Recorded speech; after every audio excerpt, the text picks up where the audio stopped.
Molly, the most sensational hero. చెప్పండి. Welcome to youth. So ఎలా ఉంది లిటిల్ హార్ట్స్ తర్వాత ఈ సక్సెస్ ఇదంతా గెస్ట్గా వస్తున్నారు? అయ్యో బాగుందండి. కాదు, మీరు అంత మొహమాట పడుతున్నారేంటి అసలు?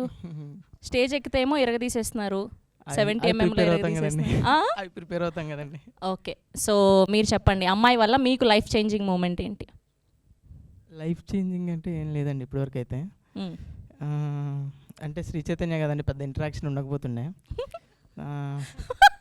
సో ఇంజనీరింగ్లో మాత్రం ఎలా శుద్ధపూసే ఉండేవాడిని. ఇంజనీరింగ్లో మాత్రం ఒక అమ్మాయి ఫ్రెండ్, నార్మల్ ఫ్రెండ్, ఒక రోజు ఐస్ క్రీమ్ పిలిచింది. ఐస్ క్రీమ్ తిందాం, క్యాంటీన్ దగ్గర ఐస్ క్రీమ్ బాగుంటుందంట అని పిలిచింది. నాకేమన్నా ఐస్ క్రీమ్ బాగుంటుంది, అదే నా మైండ్లో ఉంది. సో వెళ్ళి ఐస్ క్రీమ్ తినేసా. అమ్మాయి రాలేదు. అమ్మాయి వచ్చిన వెంటనే ఐస్ క్రీమ్ అంతేం బాగాలేదు కదా, ఇక్కడ చెప్పాను, నేను క్లాస్కి వెళ్తాను వచ్చాయని చెప్పి వెళ్ళిపోయా. అలా ఉండేది. So very bad.